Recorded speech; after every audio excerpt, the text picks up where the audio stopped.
Do you know that feeling when you walk into a bookstore and the whole world just gets quiet? When the smell of pages feels like coming home? When your idea of a wild Saturday night is alphabetizing your to-be-read list, reorganizing it, and then immediately abandoning that system because your favourite fantasy trilogy deserves the top shelf, right? Congratulations, you're a bibliophile. But what does that word really mean? Where did it come from? And why does it sound like a romantic obsession wrapped in Greek? And is being a bibliophile just about loving books, or is it being shaped by them? Today, we're cracking open one of the most identity-level words in the language. This is Wordbite, and the word is bibliophile. Definition. What is a bibliophile? Well, let's start clean. A bibliophile is a person who loves or collects books, especially as physical objects of beauty or value. It sounds simple, right? But like most words worth exploring, the real meaning lives in the margins. See what I did there? Because being a bibliophile isn't just about owning books, it's about how you love them. Not like that. You dog-ear pages lovingly, or you cry if a book's spine gets cracked. Might seem a bit extreme, but I know people get very upset if you crack a book's spine. You have multiple editions of the same novel just because. Hint hint, buy multiple editions of mine. You think of your bookshelf as an altar because you've moved boxes heavier than boulders. Why? Because paper is sacred. And this word, it doesn't just describe a habit, it describes a person. Etymology. So let's get into the DNA of bibliophile and break it down. Bibliophile comes from the Greek. Biblion, book. Philos, loving or fond of. Put them together, book lover. Like you, of course. But here's where it gets a bit poetic, because that phile or phile suffix, it's not just liking something, it's affection, devotion, identity. And it is the same root used in philosophy, a love of wisdom, Angliophile, someone who loves England, cinephile, a lover of film. Bibliophile isn't just casual, it's carved in the heart level of love. And it's old. The word entered English in the 19th century when book collecting became a proper obsession among scholars, nobles, and rogue poets. But really, it's always existed, because people have always loved stories. Bibliophile versus bookworm versus book collector. Let's talk nuance. Are you a bookworm or a bibliophile? Bookworm devours book for content. They read constantly. A bibliophile might read a bit less, but they worship the object itself. It's the difference between inhaling stories and revering the artifact.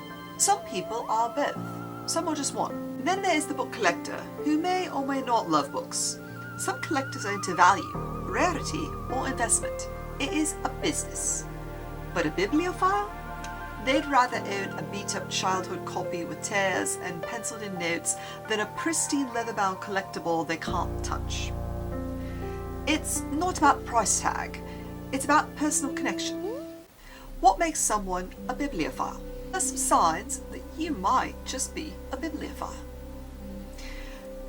Own more books than furniture? You remember where you were when you read certain lines. You've dreamed of being locked in a library overnight. You smell books. You've cried at a typesetting choice. You have opinions about the fonts in young adult covers. Bibliophiles are emotionally attached to typography, to cover design, to marginalia, to the physical experience of reading. If the phrase decal edge makes you feel a certain way, welcome, this is your word, and you're in good company. Bibliophile as identity, a life in chapters. So this is where we get a bit personal. Being a bibliophile isn't just about loving books, it's about being shaped by them. Did you grow up reading under blankets with a flashlight? Did you make friends through fan fiction forums? Did you feel less alone because your character felt what you felt? Every book you loved left its fingerprints on you. Or maybe its page prints. Because being a bibliophile means you're carrying pieces of those stories in your bones. You don't just read a book, you become them. Historical bibliophiles, the book lovers who saved the world. So this word has a legacy. Richard de Berry, a 14th century bishop, wrote Philobiblon, one of the first love letters to books. Thomas Jefferson had a personal library so huge it became the foundation for the Library of Congress. Abdul Qasim Ismail, Persian vizier, carried his entire library, 117,000 volumes, on camels organised alphabetically. Now there's a fact. Bibliophiles don't just read, they preserve. Literary archetype. The bibliophile in fiction. Ever notice how many iconic characters are defined by their love of books? Belle from Beauty and the Beast, Tyrion Lannister from Game of Thrones, Matilda Wormwood, Mole in Inkheart, Giles from Buffy.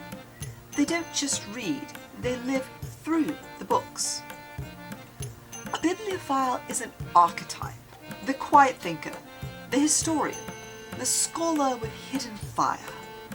And they're always underestimated until the book they love holds the key to the kingdom. Alright, writing prompt. Crafting a bibliophile character. Okay writers, try this. Write a character who loves books to an unhealthy degree. Do they hoard them? Refuse to share? Do they talk to them? Hide secrets inside of them? What does their library say about them? Books are never neutral in fiction. They are always mirrors. So give your next character a bookshelf and let it speak for them. It makes exposition so much easier. Emotional resonance. Why this word feels like home. The reason bibliophile hits so hard is because it describes something core. Not just what you do, but how you see the world. Books aren't entertainment for you. They are survival. They are your escape, your education, your identity. And even if the world forgets you read them, you remember who you became after each one. You are a reader, a keeper, a bibliophile. Last looks, your bibliophile origin story. So before we close, I want to leave you with a question. What was the book that made you a bibliophile? Not just the one you loved, but the one that changed how you love books. Write it down and tell someone, or just hold it in your heart. That's your origin story, and I guarantee it still lives inside of you. We're not alone. Books are where lonely people meet. They're how we echo across generations. So if you've ever been called a nerd, a weirdo, a book freak, smile. You're not alone. You're part of a legacy that started with parchment and ink and now lives in stories on screens. This is your word, bibliophile. Hold it close, use it well, and keep reading. And now you've been bitten by the Wordbite. I'm MT Lynx, and I hope you enjoyed cracking open the spine on the word bibliophile. Why don't you join me right here for this video next, where we deep dive into the word shtick. Who knew a Yiddish word had so much history? Right, I'll see you in the video.